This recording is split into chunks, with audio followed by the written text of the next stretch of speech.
Hello students, welcome back to your own learning platform Vedika commerce classes. आज इस class के अंदर हम करेंगे calls in arrear and calls in advance. जब क्वेश्चन में दी जाती है तो उसको कैसे सॉल्व करते हैं, उनकी वैल्यूज कैसे कैलकुलेट करते हैं और उनको कहाँ कहाँ जर्नलाइज करते हैं।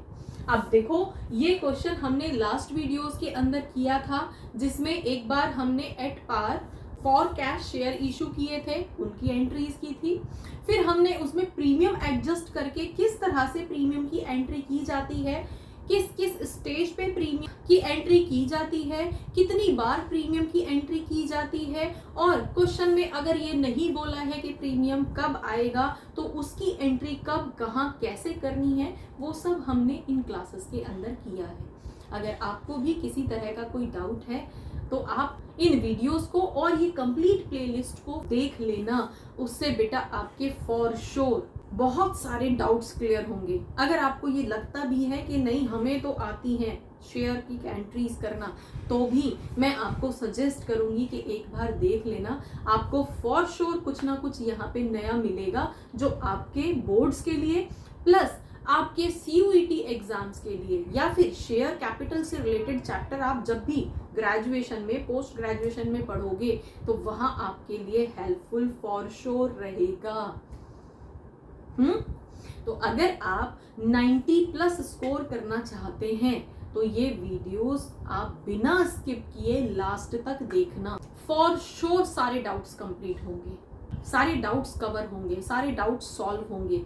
फिर आपको बुक उठाने की भी जरूरत नहीं पड़ेगी, आप सीधे 10 ईयर उठाओगे और अपने क्वेश्चंस की प्रैक्टिस फटाफट से कर लोगे।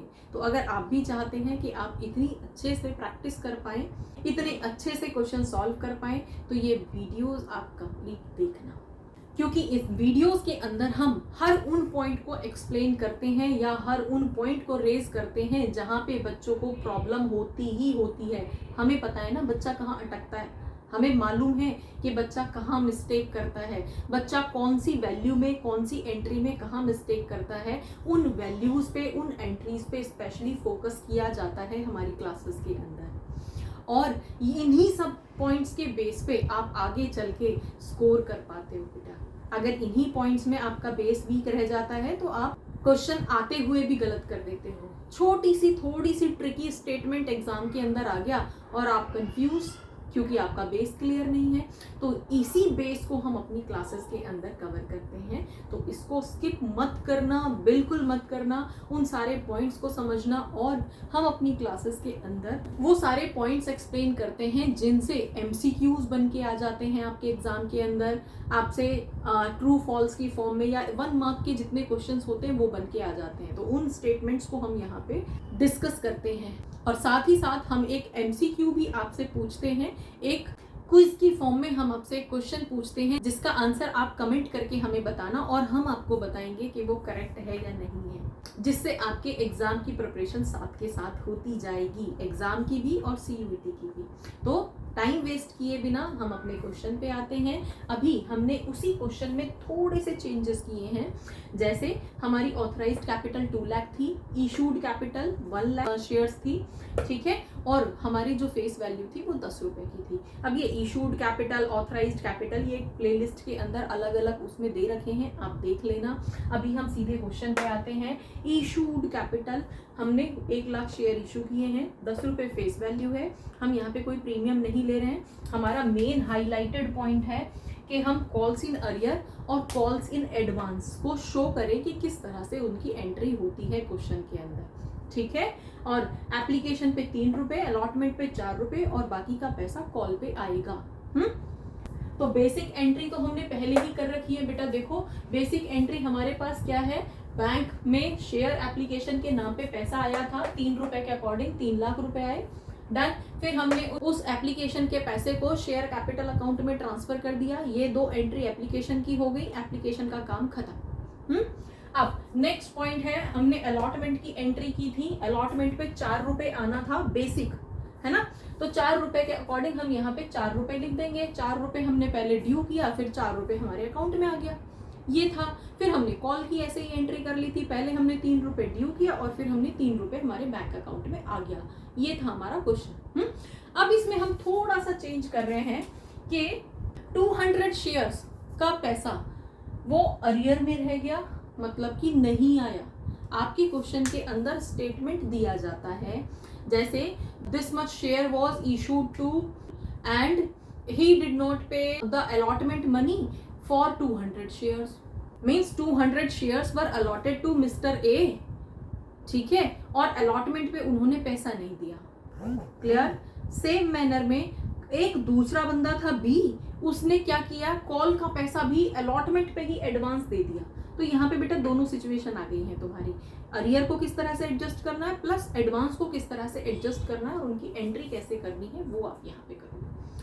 ठीक है, तो हम अपने सीधे एप्लीकेशन पे तो कोई चेंजेस नहीं है, एप्लीकेशन की तो जैसे होती है वैसे ही रहेगी। हम सीधे अलॉटमेंट पे आ जाते हैं क्योंकि अलॉटमेंट में ही तो सारी कैलकुलेशन होनी है ना। तो अब यहाँ पे हम देख लेते हैं, कैलकुलेशन कर लेते हैं, हम यहाँ पे वर्किंग नोट्स डाल देते हैं। अब जब हम ड्यू करेंगे पैसा शेयर अलॉटमेंट का तो वो तो 4 लाख ही रहेगा क्योंकि हम 4 रुपए के अकॉर्डिंग 1 लाख शेयर का पैसा मंगा रहे हैं, वो तो ठीक है। लेकिन ये जो बैंक वाली वैल्यू है ना, यहाँ पे कितना पैसा आएगा, कितने लाख रुपए आएंगे, वो डिपेंड करेगा इन दोनों सिचुएशंस पे कि हमारा कितना पैसा पेंडिंग रह गया।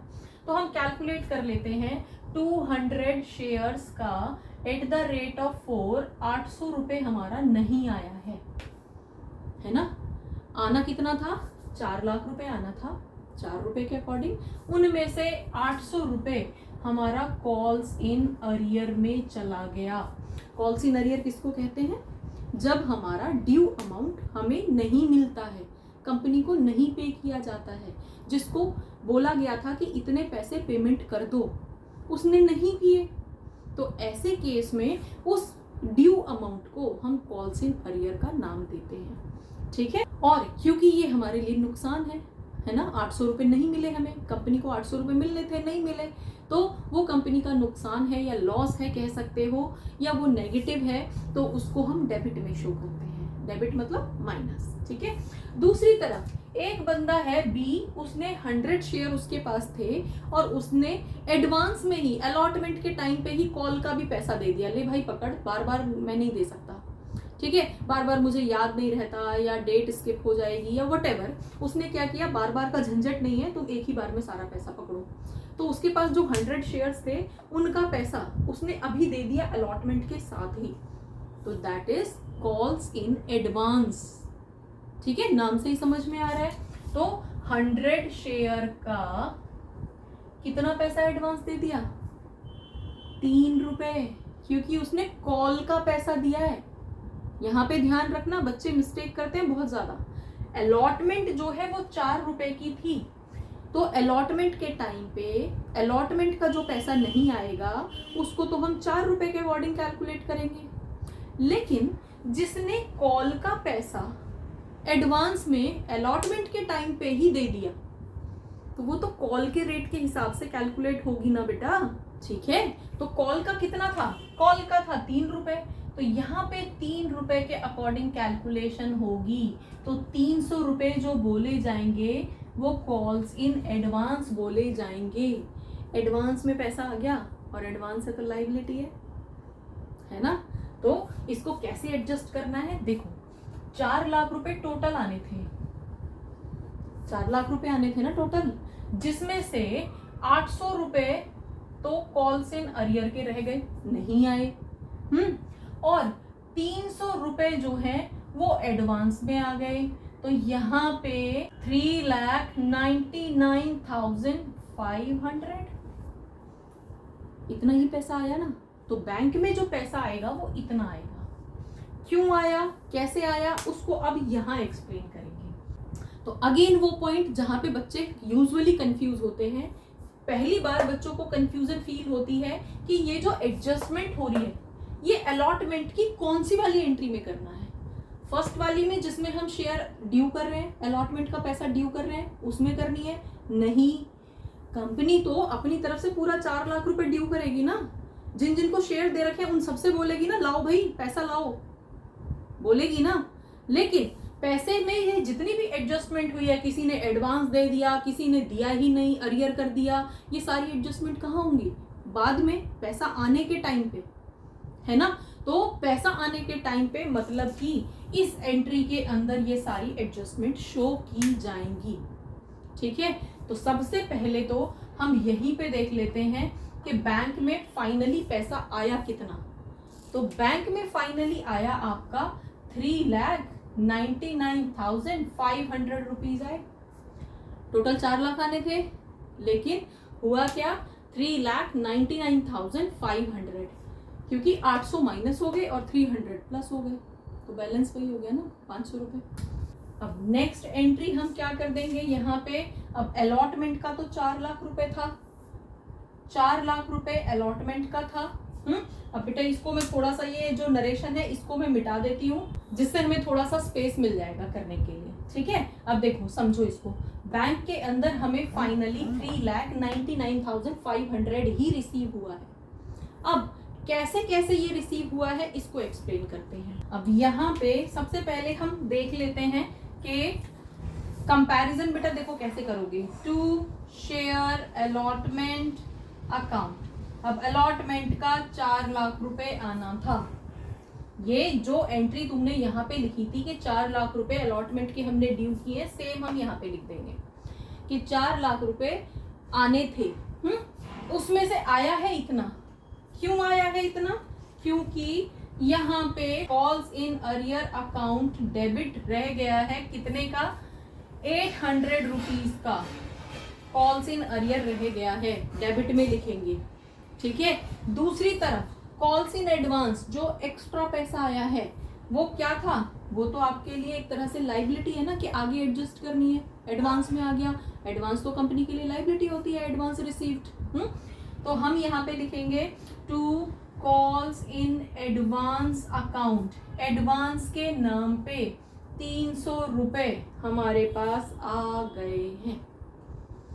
इस तरह से करके 4,03,000 रुपए आने थे, जिसमें से 800 रुपए हमारे पेंडिंग हो गए।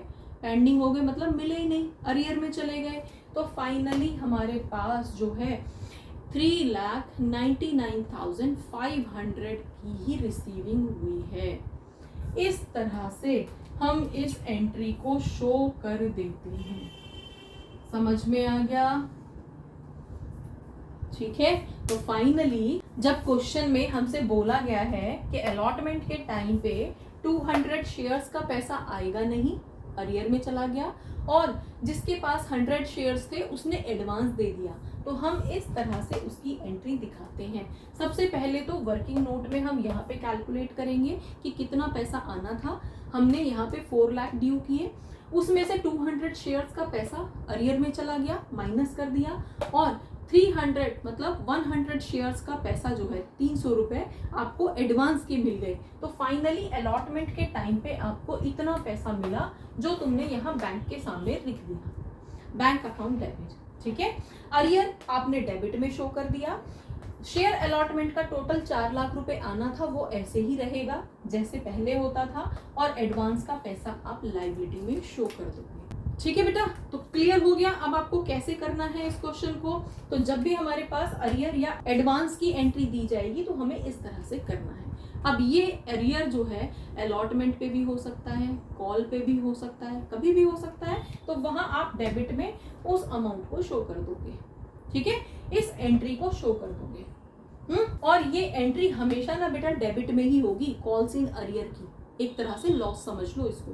ठीक है, और जो एडवांस की होगी वो एडवांस जो है एप्लीकेशन के टाइम पे भी आ सकता है, अलॉटमेंट के टाइम पे भी आ सकता है, फर्स्ट कॉल के टाइम पे भी आ सकता है। तो जब भी वो एडवांस आएगा तो उस एडवांस को आप 2 में, क्योंकि वो लायबिलिटी होती है, एक्स्ट्रा पैसा है, अर्निंग समझ सकते हो कि इस स्टेज पे एक्स्ट्रा पैसा आ गया, एक्स्ट्रा अर्निंग हो गई फॉर्म की, तो उसको आप हमेशा 2 में दिखाओगे, क्रेडिट में दिखाओगे। ठीक है बेटा, तो यहाँ पे तो ये एंट्री हो गई क्योंकि हमसे बोला गया था कि अलॉटमेंट पे ही एडजस्ट करना है। डन। अब क्या इसकी एंट्री सिर्फ यहीं तक ही होगी, एडवांस की या अरियर की एंट्री क्या यहीं खत्म हो जाती है? अभी तो कॉल भी करनी है ना हमें, क्वेश्चन यहाँ खत्म थोड़ी हुआ है, अभी तो कॉल भी होगी। ठीक है, तो कॉल पे किस तरह से इसका इफेक्ट पड़ेगा वो हम देख लेते हैं। अब जैसे हमने कॉल की थी, पहले हमने बेसिक जो हो रहा था 3 लाख रुपए हमने ड्यू किए थे और 3 लाख रुपए हमें रिसीव हो गए थे क्योंकि कोई प्रॉब्लम नहीं थी वहां पे। और इस क्वेश्चन में भी ऐसा कुछ बोला नहीं है कि कॉल्स पे कोई इफेक्ट आना है, ऐसा कुछ बोला नहीं है कि कॉल के टाइम पे जो है कॉल्स इन अरियर दिखाया जाएगा, या ऐसा कुछ बोला ही नहीं है कि कॉल्स के टाइम पे कोई पैसा अरियर में चला गया या इस एडवांस में आया, ऐसा कुछ है ही नहीं। जो भी होना था वो अलॉटमेंट पे हो गया। लेकिन बेटा अगर ये अलॉटमेंट पे हुआ है तो इसका इफेक्ट आगे तक चलेगा। अब जिसने अलॉटमेंट का पैसा नहीं दिया, क्या वो कॉल का देगा? नहीं देगा ना, तो वो तो कॉल भी बाउंस करेगा, वो तो कॉल के पैसे भी नहीं देगा। तो क्वेश्चन में नहीं बोला है कि कॉल्स के टाइम पे भी कॉल्स इन अरियर हुआ है। ये कॉल्स में कंफ्यूज मत होना। सिंपली ये कॉल्स जो है वो हमारा स्टेज है, इंस्टॉलमेंट है, फर्स्ट कॉल, फाइनल कॉल, और जो हम कॉल्स इन अरियर बोल रहे हैं वो अरियर है, तो हम सिंपली उसको अरियर करके बोलते हैं। ठीक है, तो हमसे ये नहीं बोला गया कि कॉल्स के टाइम पे भी अरियर होगा, लेकिन ये आपको समझना है। आप यहाँ पे यूजुअली मिस्टेक करते हो, ठीक है, और यहाँ पे आके आप सारा ऊपर से सारी कैलकुलेशन ठीक थी, यहाँ आके मिस्टेक कर देते हो। तो आपको ध्यान रखना है कि जब अलॉटमेंट का पैसा नहीं दिया जिसने, वो आपका कॉल का पैसा भी नहीं देगा। तो फिर से हमने ड्यू तो अगेन 3 लाख रुपए हम ड्यू तो करेंगे ना। हम तो एक उम्मीद ये भी रखेंगे ना कि वो जो बंदा था जिसने अलॉटमेंट का पैसा नहीं दिया है शायद अब दे दे, ये उम्मीद है ना, लेकिन वो देगा नहीं। ठीक है, तो हम यहाँ पे अगेन हमारी जो बैंक की एंट्री होगी वो उस पर फर्क पड़ेगा। तो कैसे करेंगे, हम इसको रब कर लेते हैं जिससे कि स्पेस मिल जाए थोड़ा सा। तो हमारी क्या एंट्री हो जाएगी, 6th वाली। देखो बेटा अब अगेन हम यहाँ पे कुछ कैलकुलेशन कर लेते हैं, इसी साइड में हम कैलकुलेशन कर लेते हैं कॉल्स की। ठीक है, और कॉल्स होनी है 3 रुपए के अकॉर्डिंग। यहाँ पे भी दोनों एडजस्टमेंट इफेक्ट करेंगी, अरियर वाली भी और एडवांस वाली भी। ठीक है, अरियर वो जिसने अलॉटमेंट पे नहीं दिया वो कॉल्स पे भी नहीं देगा। तो देखो हम यहाँ पे लिख लेते हैं कि कॉल पे हमारा जो है 3 लाख रुपए आना था, लेकिन जो अरियर वाला है वो कितना है, 200 शेयर थे ना, और 200 शेयर्स का 2 रुपए के हिसाब से 600 रुपए यहाँ भी नहीं आएगा, नहीं देगा। अगर उसे देना ही होता तो वो बाउंस ही क्यों करता। ठीक है, अब यही सारे पॉइंट्स तो बनते हैं। आगे शेयर को फोर फीचर करोगे ना आगे, तो वो इन्हीं बेस पे करोगे, जिसने पैसा नहीं दिया उनके शेयर को छीन लोगे, है ना। तो अभी हम समझते हैं कि 600 रुपए उसने हमें नहीं दिए। अब दूसरी तरफ जिसने हमें 100 शेयर, जो बी था, जिसने हमें 100 शेयर कॉल का पैसा अलॉटमेंट पे ही एडवांस में दे दिया था, तो उसका अब दोबारा थोड़ी आएगा, तो वो भी अब यहाँ पे नहीं आएगा। समझ आया, वो पैसा भी अब यहाँ पे नहीं आएगा। ठीक है, तो वो भी यहाँ से कम हो जाएगा। तो फाइनली आपका कितना रहेगा, उस पैसे को भी हम यहाँ से माइनस कर देते हैं। 100 शेयर हैं और 3 रुपीज के अकॉर्डिंग ये 300 रुपए भी अब नहीं आएंगे, क्योंकि वो हमें पहले ही मिल चुके थे। डन। तो अगर हम देखते हैं तो बैंक के अंदर फाइनली कितना पैसा आएगा, 900 रुपए यहाँ से हटा दो तो 2,99,100 रुपीज हमारे यहाँ बैंक में आएंगे। समझ में आ गया, ये बैंक में कितना पैसा आएगा कॉल के टाइम पे, उसकी एंट्री है, उसका वर्किंग नोट है। और वर्किंग नोट आपको अपने क्वेश्चन के सॉल्यूशन के जस्ट सामने ही दिखाना है, जिससे कि चेक करने वाले को, एग्जामिनर को, चेकर को कोई प्रॉब्लम ना हो ये देखने में कि ये वैल्यू कहाँ से है। ठीक है, क्लियर। और वैसे भी आप वेदिका कॉमर्स क्लासेस से पढ़ रहे हो तो इस तरह की मिस्टेक नहीं करना। आप क्लियरली विजिबली वर्किंग नोट को शो करके दिखाना, जिससे कि ज्यादा से ज्यादा मार्क्स आपको मिल पाए। ठीक है बेटा, तो फाइनली अब हम यहाँ पे एंट्री करेंगे कि बैंक के अंदर कितना पैसा आएगा। बैंक अकाउंट डेबिट, कितना पैसा, यहाँ पे आपका टोटल आया कितना, 2,99,100 ओनली। ठीक है, बाकी का क्या रहा? अगर हम यहाँ पे देखते हैं ड्यू कितना होना था, to share first call account कितना होना था, 3 लाख रुपए आने थे। तो 3 लाख में से अभी 900 रुपए गायब हैं, कहाँ गए? तो अब यहाँ पे हम दिखाएंगे कि एक तो कॉल्स इन अरियर चला गया, कॉल्स इन अरियर हो गया कितने का, 600 रुपए का तो कॉल्स इन अरियर हो गया। और जो कॉल्स इन एडवांस था पहले से वो 300 रुपए का था।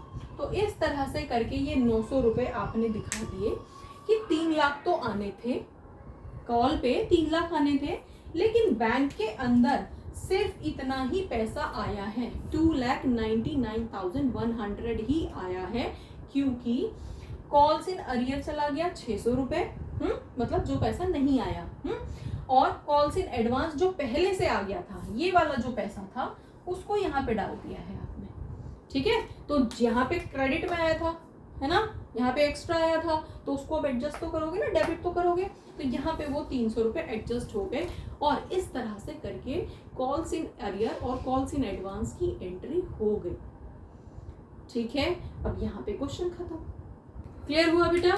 तो होपफुली ये सिचुएशन जो है, ये कैलकुलेशन किस तरह से करते हैं आपको समझ आ गया होगा। एक बार क्विकली हम इसको समझते हैं कि अगर कॉल्स इन अरियर या कॉल्स इन एडवांस आपको क्वेश्चन के अंदर दे रखा है, तो पहली चीज तो वो सिर्फ एक एंट्री तक लिमिटेड नहीं रहेंगी, उसका इफेक्ट जो है आगे आने वाली एंट्रीज पे भी बना रहेगा।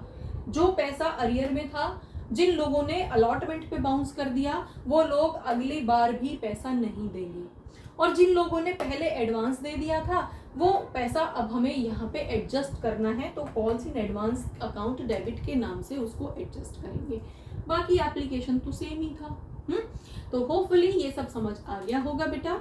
अब बारी है क्विज की। अब आपको हमें बताना है कि क्या कभी इशूड कैपिटल से ज्यादा सब्सक्राइब्ड कैपिटल हो सकता है? क्या कभी ऐसा हो सकता है कि कंपनी ने इशू तो किए 50,000 शेयर, लेकिन कंपनी के पास जो पैसा आया है, एप्लीकेशंस जो आई हैं, वो 80,000 शेयर्स की आई हैं? क्या कभी हो सकता है? और अगर हो सकता है तो उस सिचुएशन का नाम क्या है, वो आपको हमें कमेंट करके बताना है, ठीक है। और यही चीजें बेटा आपके बोर्ड के लिए तो इम्पॉर्टेंट है ही, आपके CUET और आपके फर्दर जो ग्रेजुएशन पोस्ट ग्रेजुएशन है उनके लिए भी इक्वली इम्पॉर्टेंट है। तो इनको बहुत ध्यान से करना, हम आपको कमेंट करके बताएंगे कि आपका आंसर करेक्ट है या नहीं है। और इसी से रिलेटेड हमारी नेक्स्ट वीडियो भी होगी, दैट वुड बी ओ। अगर नाम ले दिया तो फिर तो आप खुद ही कर दोगे, फिर तो आप कमेंट कर दोगे, ठीक है। तो मैं नाम यहाँ पे नहीं लूंगी, हमारी जो नेक्स्ट वीडियो होगी वो उसी से रिलेटेड होगी। For more, keep watching, keep learning. Thank you.